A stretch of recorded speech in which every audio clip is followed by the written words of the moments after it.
Good morning students, the Asian international senior secondary school Begu की ओर से आयोजित ऑनलाइन क्लासेज में मैं आपका हार्दिक स्वागत करती हूँ। आज कक्षा 8 विषय सामाजिक विज्ञान, जिसमें द्वितीय अध्याय जो है भूमि, मृदा, जल, प्राकृतिक वनस्पति और वन्य जीवन संसाधन, इसके बारे में पिछली वीडियो में विस्तार से हमने चर्चा की थी।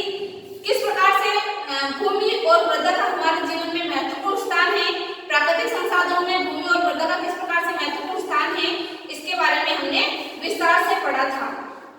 आप सभी ने मृदा अर्थात मृदा निर्माण को प्रभावित करने वाले कारक का जो चार्ट मैंने बोर्ड पर बनाकर आपको समझाया था, 5 भागों में किस प्रकार से उसको बांटा गया है, आपने अच्छी प्रकार से उसको समझा होगा। और गृह कार्य के रूप में जो मैंने आपको बताया था, इसको आपने अपनी नोटबुक में भी किया होगा। अब आज आगे मृदा का न्यूनीकरण और संरक्षण के उपाय, जो कुछ मैंने उस दिन आपको थोड़ा सा समझाया था, उसके बारे में वापस चर्चा कर लेते हैं कि मृदा अपरदन और शीलता मृदा संसाधन के लिए दो मुख्य खतरे हैं। यह पीछे आपके जो अभ्यास प्रश्न है उसमें भी यह प्रश्न जरूर पूछा गया है। मानवीय और प्राकृतिक दोनों ही कारकों से मृदा का न्यूनीकरण हो सकता है। कौन कौन से? मानवीय और प्राकृतिक दोनों ही कारणों से मृदा का न्यूनीकरण हो सकता है। मृदा के न्यूनीकरण में सहायक कारक वनोन्मूलन, वन का उन्मूलन, अतिचारण, रासायनिक उर्वरकों और कीटनाशकों का अत्यधिक उपयोग, वर्षा, दोहन, भूसंकलन और बाढ़ है। मृदा संरक्षण की कुछ विधियां हैं, जो 6 विधियां हैं उस दिन मैंने आपको बताई थी, लेकिन उन विधियों को विस्तारित रूप से आज विस्तार तरीके से मैं आपको समझाऊंगी। तो जो 6 विधियां हैं उसको आप जरूर नोट करेंगे। मृदा संरक्षण की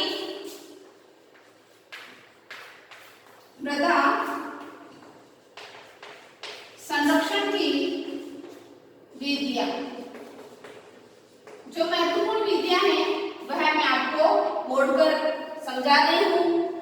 कितनी विधियां बताई गई है? कुल इसमें 6 विधियां बताई गई हैं। तो जो 6 विधियां हैं, 6 का मैं आपके सामने नाम लिख रही हूँ बोर्ड पर, ध्यानपूर्वक आप उसको देखेंगे।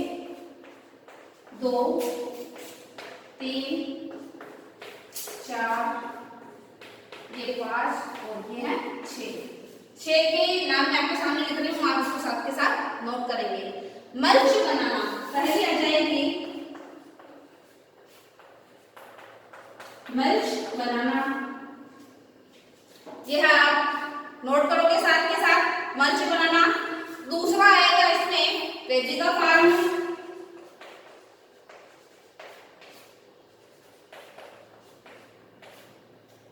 वेदिका फार्म। तीसरा इसमें आप लिखोगे समुच्च रेखीय जुताई,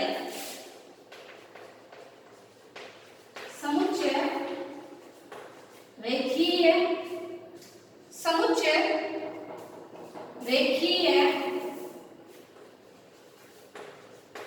जुताई।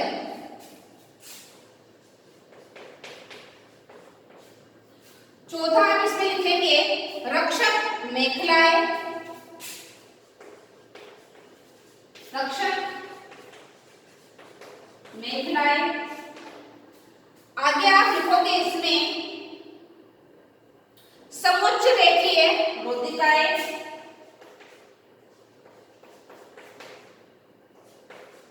समुच्च रेखीय, समुच्च रेखीय रोधिकाएं। और आगे आप करोगे इसमें चट्टान बांध, चट्टान बांध, या फिर इसमें देख लोगे कि बीच बीच में फसल उगाना, बीच बीच में फसल उगाना। ये क्या हो सकती है? मृदा संरक्षण की विधियां। आप देखोगे कि मल्च बनाना, पौधों के बीच अनावृत भूमि जैव पदार्थ जैसे प्रवाह से ढक दी जाती है। इससे मृदा को आर्द्रता जो होती है मृदा की, वह इससे क्या होती है? रुकी रहती है। आर्द्रता अर्थात मृदा, मिट्टी की जो नमी होती है वह इससे क्या होती है? मल्च बनाने से रुकी रहती है। तो पहला जो मृदा संरक्षण की विधि है उसमें है मल्च बनाना। एक बार वापस आपके सामने मैं बोल रही हूँ, उसको आप ध्यानपूर्वक सुनेंगे कि पौधों के बीच में जो अनावृत भूमि होती है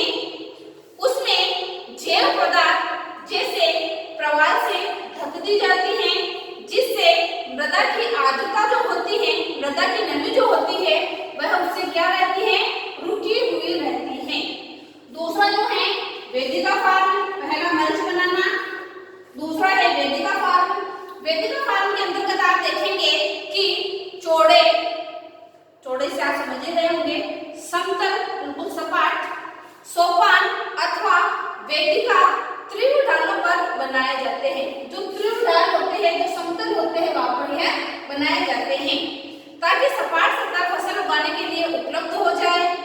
इससे पृष्ठीय प्रवाह है और मृदा अपरदन जो होता है उसको कम किया जा सकता है। इसको आप आपके चित्र 2.5 के अंतर्गत भी देख सकते हैं। अपने पाठ्य पुस्तक में चित्र 2.5 जो बताया गया है उसके अंतर्गत भी आप उसको देख सकते हैं कि किस प्रकार से वेदिका फार्म बनाए जाते हैं। आगे आप देखोगे समोच्च रेखीय जुताई। तीसरा जो पॉइंट एक बार आ रहा है आपके सामने, समोच्च रेखीय जुताई। एक पहाड़ी ढाल पर समोच्च रेखाओं के समानांतर जुताई ढाल से नीचे बहते जल के लिए एक प्राकृतिक अवरोध निर्माण करना है। किसके अंतर्गत आता है? समोच्च रेखीय जुताई के अंतर्गत आता है। आगे जो है रक्षक मेखलाएं। तटीय प्रदेशों और शुष्क प्रदेशों में पवन अर्थात हवा जो होती है उसकी गति रोकने के लिए वृक्ष कतारों में लगाए जाते हैं। आपने कहीं देखा होगा कि बहुत सारे एक ही जैसे पेड़ एक ही साथ कतारों में क्या किए जाते हैं? लगाए जाते हैं। इससे क्या होता है? यह क्या होती है? यह रक्षक मेखलाएं कहलाती हैं। अर्थात कतारों में जो वृक्ष लगाए जाते हैं वह रक्षक मेखलाओं के अंतर्गत आते हैं ताकि मृदा आवरण को बनाया या बचाया जा सके। वह किसके अंतर्गत आ जाता है? रक्षक मेखलाओं के अंतर्गत आ जाता है। रक्षक मेखलाएं जो होती हैं उसमें क्या किया जाता है कि बहुत सारे पेड़ जो होते हैं वह कतार में एक साथ लगा दिए जाते हैं, जो क्या कहलाती है? रक्षक मेखलाएं कहलाती है। इसके आगे जो पॉइंट आ रहा है वहां क्या आ रहा है? समोच्च रेखीय।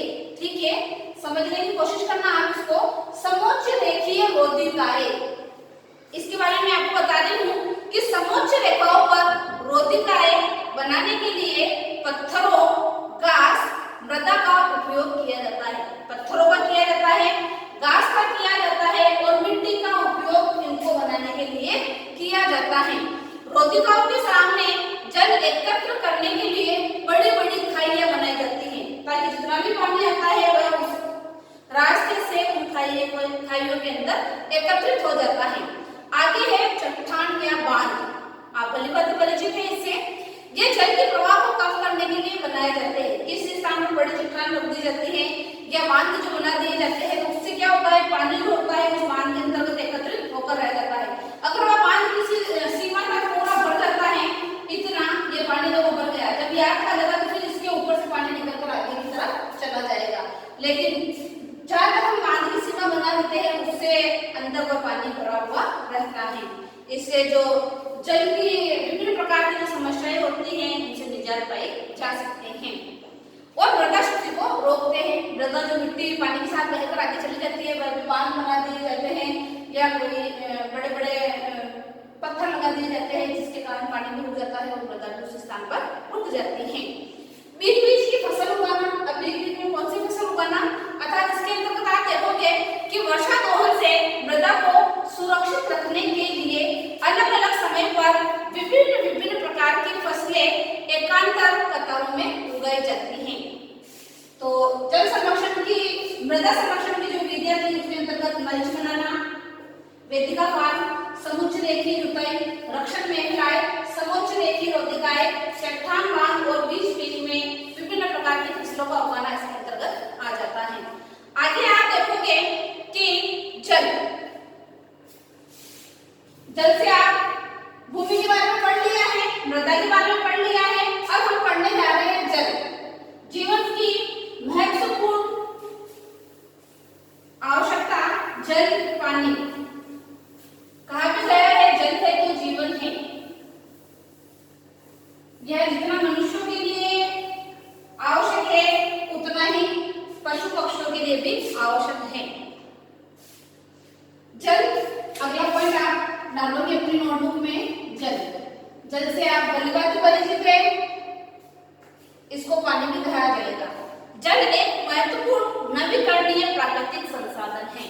नवीकरणीय क्यों कहा गया है? कि जैसे बरसात होती है, पानी आता है तो क्या हो जाता है? नवीकरणीय संसाधन हो जाता है। तो इसमें आप लिखोगे जल एक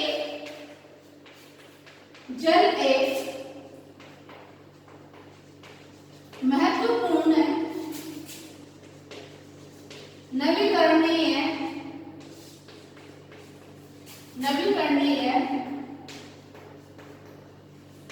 संसाधन है। क्या हुआ? जल प्राकृतिक संसाधन तो है ही है, ठीक है, प्रकृति के द्वारा प्रदत्त है हमें। तो जल एक महत्वपूर्ण नवीकरणीय संसाधन है। यह बारिश में वापस नए रूप में धरती पर आता है, इसलिए इसको नवीकरणीय संसाधन कहा गया है। यह नवीकरणीय प्राकृतिक संसाधन भी हम इसको कह सकते हैं, प्राकृतिक संसाधन है। भूपृष्ठ का 3/4 भाग जल से ढका है। कितना? 3/4 भाग जो है वह जल से ढका हुआ है, इसीलिए इसे जल ग्रह कहना भी उपयुक्त ही माना जाएगा। लगभग 3.5 अरब वर्ष पहले, 3.5 अरब वर्ष पहले, इतने अरब वर्ष पहले पाने के लिए बताया गया है कि पहले जीवन आदि महासागरों से ही प्रारंभ हुआ था। महासागरों से ही क्या हुआ था? जीवन प्रारंभ हुआ था। यद्यपि आज भी महासागर पृथ्वी की सतह के 2/3 भाग को ढके हुए हैं। महासागरों का जल लवणीय है। महासागरों का जल लवणीय है। आपने कभी इस पानी को टेस्ट करके देखा होगा तो यह क्या होता है? खारापन लिए होता है, खारा होता है। नॉर्मल सा सीधा सिंपल जो पानी होता है उससे यह बिल्कुल अलग होता है। तो महासागरों का जल लवणीय है और मानव उपयोग के लिए यह उपयुक्त नहीं है। अलवण जल केवल 2.7% ही है। लवणीय जल जो महासागर के अंतर्गत है, ये किसी भी प्रकार से मानव के लिए उपयोग में नहीं लाया जा सकता है। आगे आप देखोगे कि केवल 1% अलवण जल ही अब उपलब्ध है हमारे सामने और वह मानव उपयोग के लिए उपयुक्त है। यह भौमजल, नदियों और झीलों के पृष्ठीय जल के रूप में तथा वायुमंडल में जल वाष्प के रूप में पाया जाता है। आप देखोगे कि एक टपकता नल, एक बूंद बूंद जो टपकती है नल से, एक टपकता हुआ नल एक वर्ष में 1200 लीटर जल व्यर्थ कर सकता है। इसलिए सभी से समय समय पर टीवी के अंतर्गत में हम देखते हैं कि जल बचाओ के लिए अभियान चलाया गया है। बूंद बूंद बहुत ही उपयोगी है और भविष्य के लिए हर एक बूंद को संरक्षित करना, उसका संरक्षण करना मानव का दायित्व हो जाता है।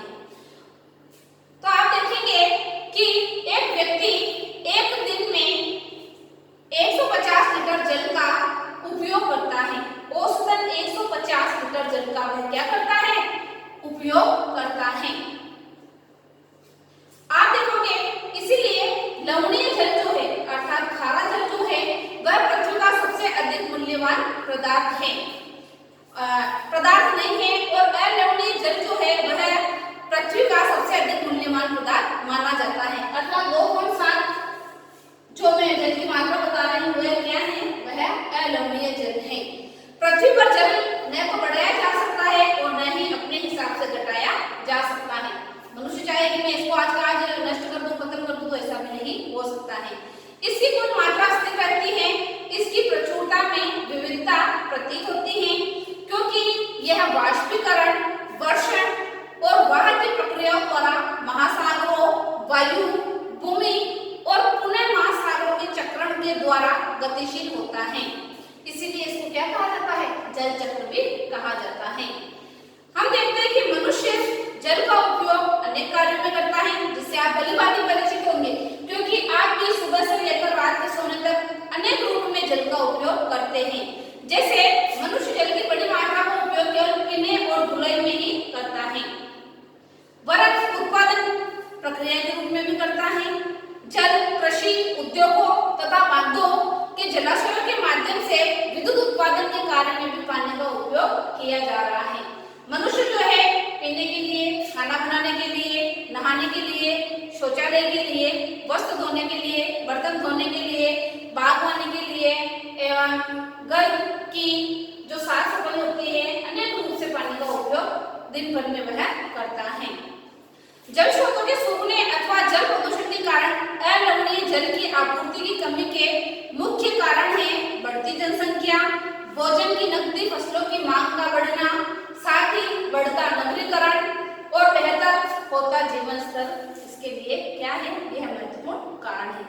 अब जल उपलब्धता की समस्या है। जल के बारे में आप भली भांति परिचित होंगे। 150 लीटर औसतन, ठीक है। इसका उपयोग मनुष्य के द्वारा एक दिन में किया जाता है, एक व्यक्ति के द्वारा। और जो बूंद बूंद जो नल से टपकता हुआ पानी है वह 1200 लीटर पानी व्यर्थ हो जाता है। तो किसी भी स्थान पर हम देखते हैं कि पानी अगर व्यर्थ बह रहा है तो वहां पर उसको व्यर्थ बहते हुए पानी की रोकथाम के लिए अनेक प्रकार से योजनाएं चला सकते हैं, अपने आस पड़ोस को जागरूक कर सकते हैं, समाज को भी जागरूक किया जा सकता है और इसके लिए मुहिम छेड़ी जा सकती है। अब जल उपलब्धता की समस्या है। जल उपलब्धता की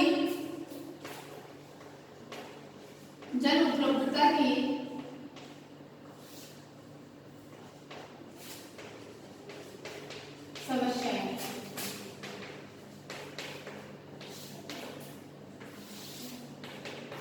इसमें हम पढ़ेंगे आगे, विश्व के कई प्रदेशों में जल की कमी है, देखा ही गया है, क्योंकि जल हर स्थान पर अलग अलग रूप में एकत्रित किया जाता है। अधिकांश अफ्रीका, पश्चिमी एशिया, दक्षिणी अफ्रीका, दक्षिणी एशिया, पश्चिमी संयुक्त राज्य अमेरिका के भाग, उत्तर पश्चिमी मेक्सिको, दक्षिण अमेरिका के भाग और संपूर्ण ऑस्ट्रेलिया में जल की कमी को हम देख सकते हैं। वहां पर यह समस्या सबसे महत्वपूर्ण बनी हुई है। जल का अभाव मौसमी अथवा वार्षिक वर्षण में विविधता के परिणाम स्वरूप भी देखा जा सकता है, अथवा गति, उपयोग और जल स्रोतों के संदूषण के कारण भी जल का अभाव हो सकता है। अब जल संसाधनों का संरक्षण। जल संसाधनों का संरक्षण।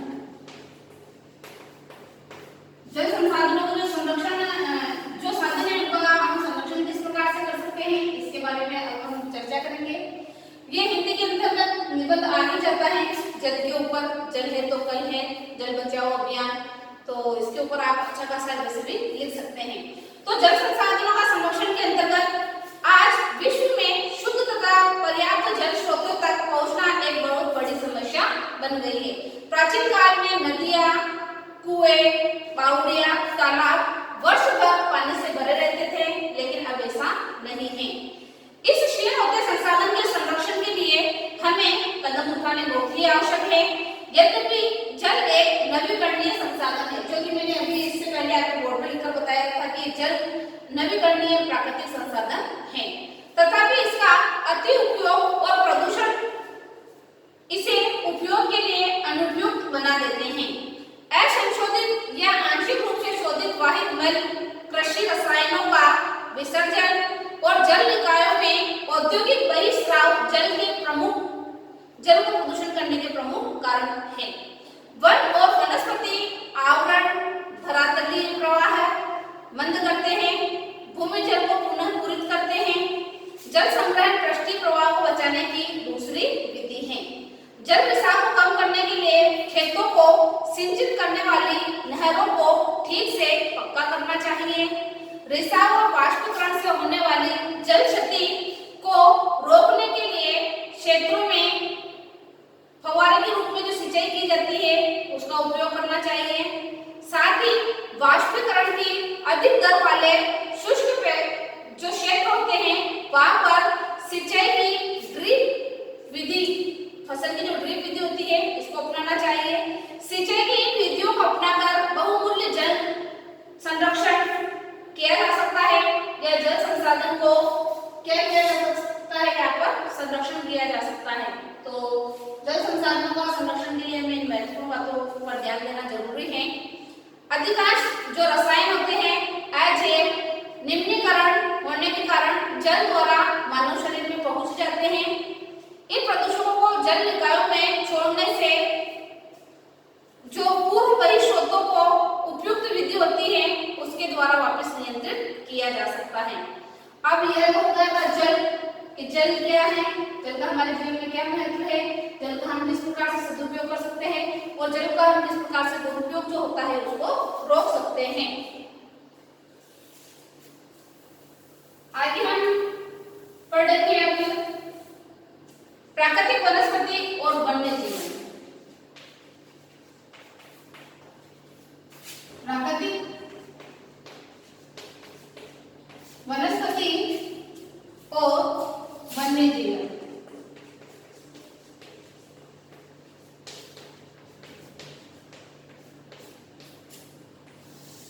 इसमें आप देखोगे कि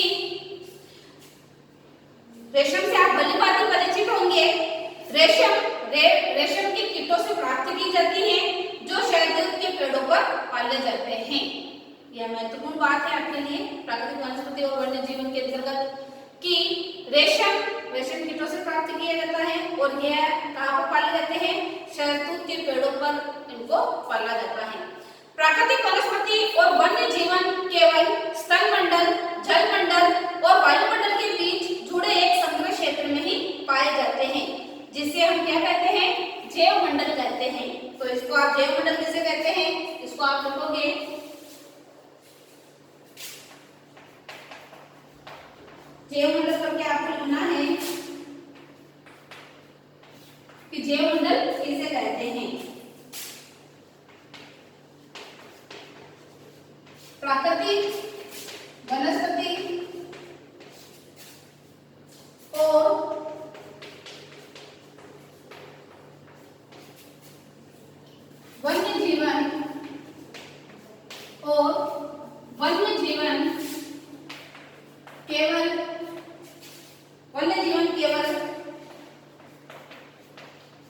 जीवन केवल स्थल मंडल, जल मंडल और वायुमंडल के बीच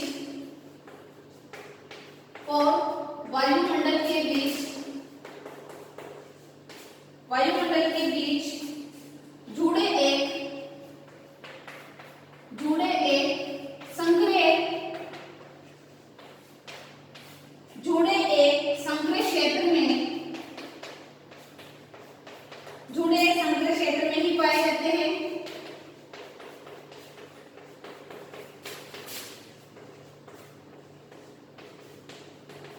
जिसे हम क्या कहते हैं, जिसे हम जैव मंडल कहते हैं। जिसे हम क्या कहते हैं, जिसे हम जैव मंडल कहते हैं। तो इसको आपको अपने नोटबुक में उतारना है कि जैव मंडल से क्या तात्पर्य है। तो प्राकृतिक वनस्पति और वन्य जीवन केवल स्थल मंडल, जल मंडल और वायुमंडल के बीच जुड़े एक संग्रह क्षेत्र में ही पाए जाते हैं, जिसे हम जैव मंडल कहते हैं। जैव मंडल में सभी जीवित जातियां जीवित रहने के लिए एक दूसरे से परस्पर संबंधित रहती हैं या एक दूसरे के ऊपर निर्भर रहती हैं। इस जीवन आधारित तंत्र को पालित तंत्र कहते हैं। अब पालित तंत्र किसे कहते हैं, यह भी आप नोट कर लीजिए, ये दोनों महत्वपूर्ण हैं। जैव मंडल आपने नोट कर लिया होगा। आगे आप इसे देखोगे पालित तंत्र मंडल किसे कहते हैं।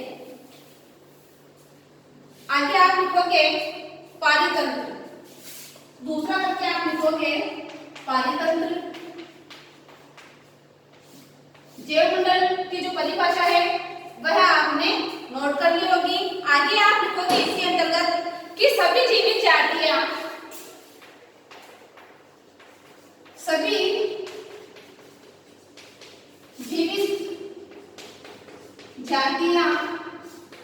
जितनी भी जीवित जातियां है, हर जीव से लिया गया है, इसमें सभी जीवित जातियां जीवित रहने के लिए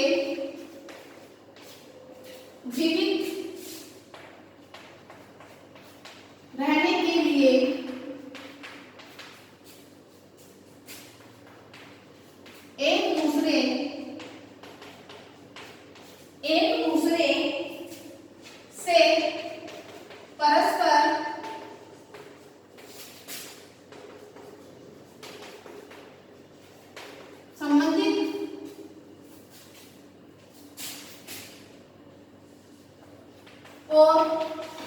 निर्भर रहती है, संबंधित और निर्भर रहती है, जिसे पारितंत्र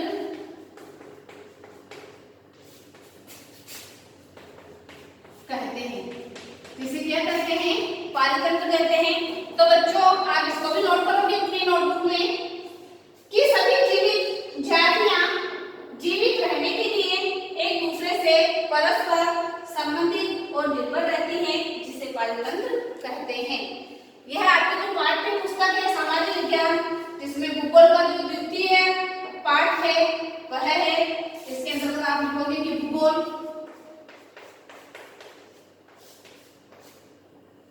है ना। तो इसमें आप देखोगे कि वनस्पति और वन्य जीवन बहुमूल्य संसाधन है। पौधे हमें इमारती लकड़ी देते हैं। अब किस प्रकार से वनों से हमें फायदे हैं वह भी आप ध्यानपूर्वक सुनेंगे। पौधे हमें इमारती लकड़ी देते हैं, प्राणियों को आश्रय देते हैं, ऑक्सीजन उत्पन्न करते हैं जिससे हम श्वास लेते हैं, फसलों को उगाने के लिए जो आवश्यक मृदा होती है उसकी सुरक्षा करते हैं, रक्षक मेखला के रूप में कार्य करते हैं, भूमि जल के संग्रहण में सहायता करते हैं, हमें फल, लेटेक्स, तारपीन का तेल, गोंद, औषधीय पौधे और कागज प्रदान करते हैं। तो इनको भी आप लिख लीजिए कि पेड़ जो होते हैं उनसे हमें किस किस प्रकार के फायदे हैं, तो उसके लिए आप लिखेंगे जो मैंने आपको बता दी है अभी भी।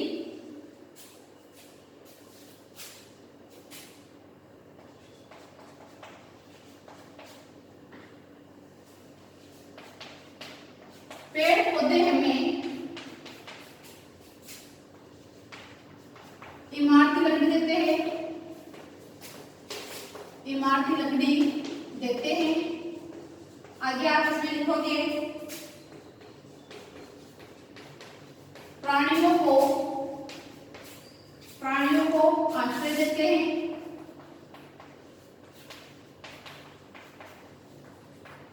इन सबसे आप परिचित होंगे। भूमिगत जल संग्रहण, भूमिगत जल संग्रहण में मदद करते हैं। इसके अलावा देखोगे हमें फल देते हैं, हमें फल, तारपीन का तेल,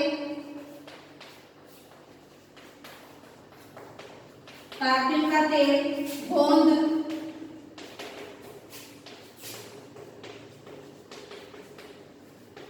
औषधीय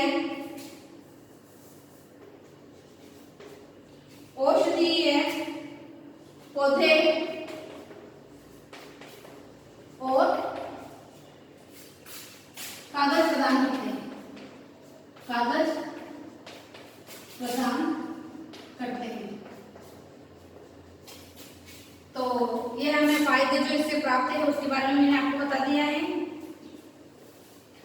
वन्य जीवन के अंतर्गत जंतु, पक्षी, कीट एवं जलीय जीव आते हैं। उनसे हमें दूध, मांस, खाल और ऊन प्राप्त होते हैं। कीटों से हमें जैसे कि मधुमक्खी हमें शहद देती है, फूलों के परागण में मदद करती है, पारितंत्र के अपघटक के रूप में यह महत्वपूर्ण भूमिका निभाती है। तो इस प्रकार से आप देखोगे कि प्राकृतिक वनस्पति और वन्य जीवन हमारे लिए किस प्रकार से महत्वपूर्ण है, उनका हमारे जीवन में क्या महत्व है, यह मैंने आपको बता दिया है।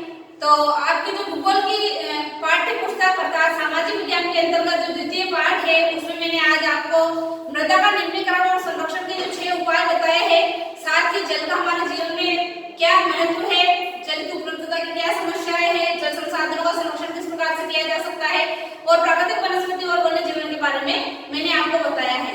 अगर आपको इसमें किसी प्रकार की असुविधा लगती है या कोई समस्या आ रही हो तो बोर्ड पर दिए हुए नंबर पर आप संपर्क कर सकते हैं और अपने सुझाव भेज सकते हैं। आगे का जो पाठ है वह मैं अगली वीडियो में पढ़ूंगी। धन्यवाद।